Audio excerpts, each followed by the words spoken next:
Mercredi 15 mars 2023, chers amoureux de la planète, bonsoir et bienvenue à cette session d'information 100% environnement sur Planète Terre à Terre TV. Tout de suite, le sommaire. Programme de verdissement de la ville de Cotonou, l'Association internationale des maires francophones, AIMF, et EOSmart mobilisent les acteurs. C'était hier à la salle de conférence de la mairie de Cotonou. Action de lutte contre le changement climatique. Le diocèse de Cotonou au Bénin lance le programme dénommé Église verte. Comment éviter d'être approché par les lézards sur votre balcon ou terrasse? La réponse dans l'astuce écolo du 1945. Voilà pour les titres. Tout de suite, le développement. En décembre 2023, EOSmart et l'Association internationale des maires francophones AIMF ont signé une convention visant à co-construire et accompagner deux villes dans leur stratégie de ville durable.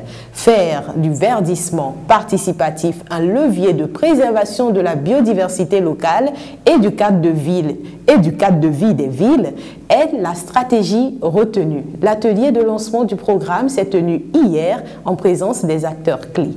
Voici le reportage. À la salle de conférence de la mairie de Cotonou, les acteurs identifiés par EOSmart, avec l'appui de l'Association internationale des maires francophones AIMF, mettent en place un programme de verdissement de la ville de Cotonou. Le verdissement nous permet de maintenir la biodiversité parce que les arbres constituent des reposoirs pour les animaux, les oiseaux, les reptiles. L'OMS recommande un taux de verdissement de 10 mètres carrés par habitant dans chaque ville. Cotonou, dans cet effort, est actuellement au taux de 0,12 mètres carrés par habitant. Du chemin reste donc à faire. L'objectif de cet atelier de dialogue, c'est vraiment de dire « Ok, si on doit démarrer un tel programme ici, verdir de manière participative, comment on le fait de manière pertinente et cohérente pour la ville de Cotonou ?» En 2023, pour qu'en 2025, on puisse déjà mesurer des premiers effets positifs, pour qu'en 2025, on puisse dire ça tient encore, ça se développe même, etc. etc. Je laisserai la place à M. Léon Cocoudé de parler rapidement. Les entreprises, la société civile, tout le monde doit mettre la main à la pâte.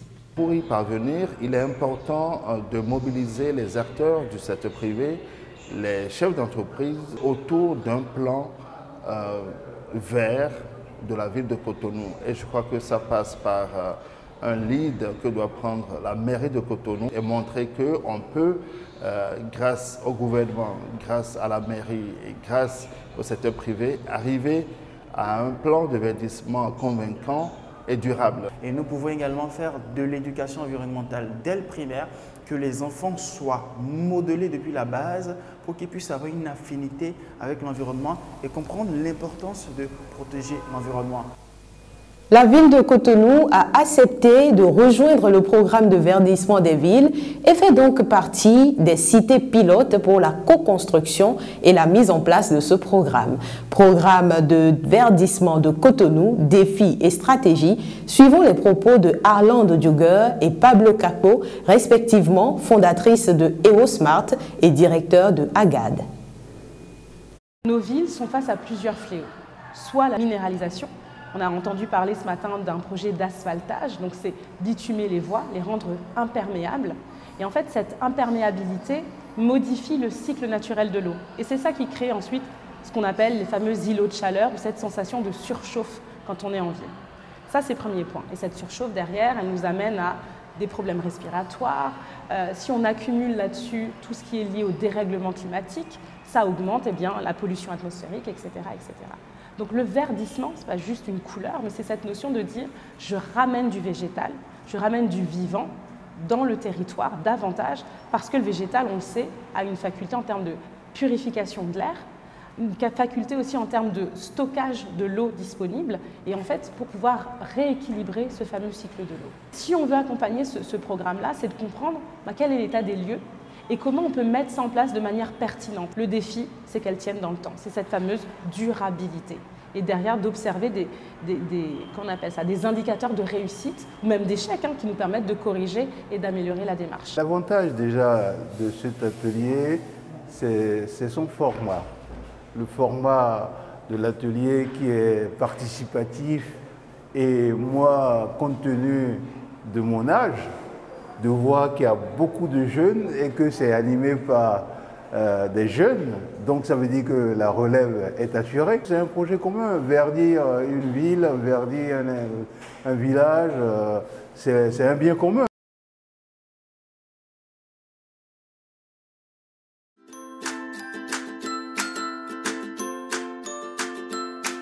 « 100% Terre » vous fait découvrir les merveilles de la nature pour le bien-être de la peau et des cheveux. 100% Terre, c'est des beurres végétaux, des huiles végétales, des graines et des poudres. Passez votre commande en un clic. «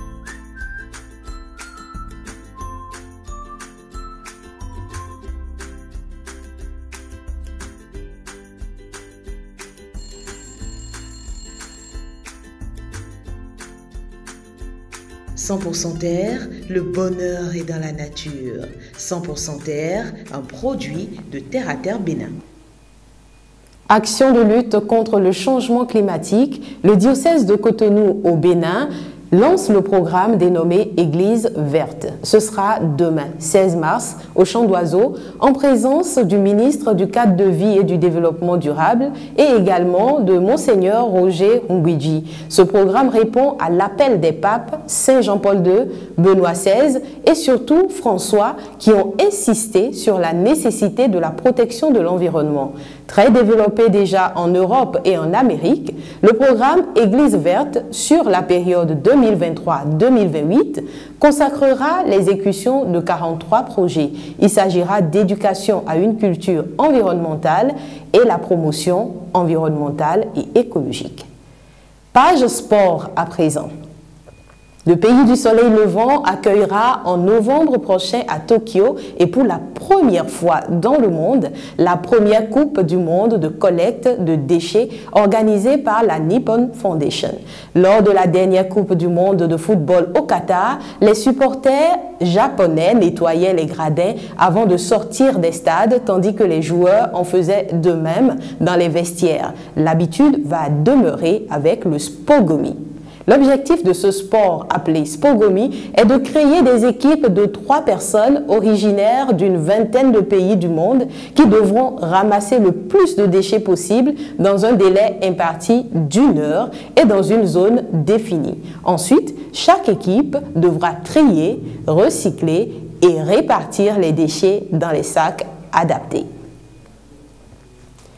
En culture, retrouvons le jeune slammer Potin à Danvessi. Amoureux des mots et de la nature, il est un ambassadeur du programme le plus innovant d'éducation environnementale, le Café Environnement. Pour porter son message plus loin, Potin à Danvessi sensibilise en utilisant le slam comme arme.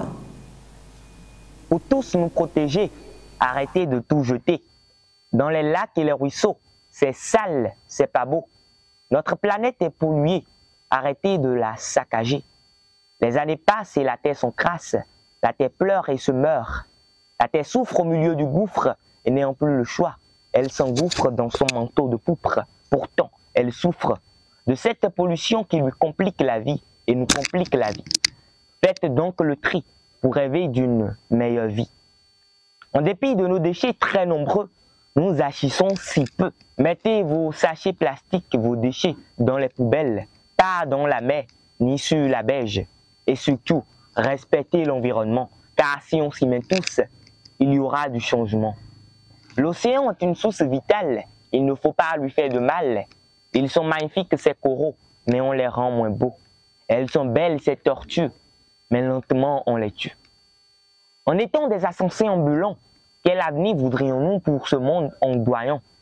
Quel avenir voudrions-nous réserver à nos progénitures si nous passons le clair de notre temps à torturer la nature? Aïton ban wayi dokon esena luo mi non rien kudi. Mais ko mi ton le no do lo de bonodo koklo nyon dekpe adoten ton kakuchi. Utu biton pa ver bo ko mi ton kudi. Ajanu tanu kenu hunu. On abodo mi mlan wewe, on abodo vive wewe. Utowe ay nugbe, luo ulibo nwa itungban. On senana we, bediga. nous en L'astuce écolo pour clore cette édition du journal.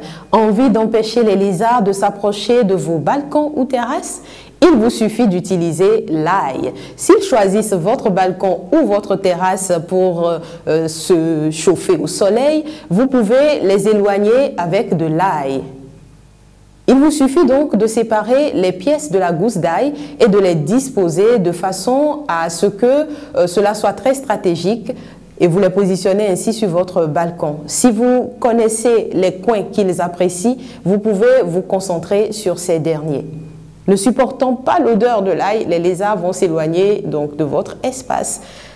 Voilà, ce sera tout pour cette édition que je vous remercie d'avoir suivi. Merci de vous abonner à notre chaîne YouTube, à notre page Facebook Terre à Terre Bénin et à notre site web TV www.planète-terre-à-terre-tv.bj. Protégez l'environnement parce que l'environnement, c'est vous.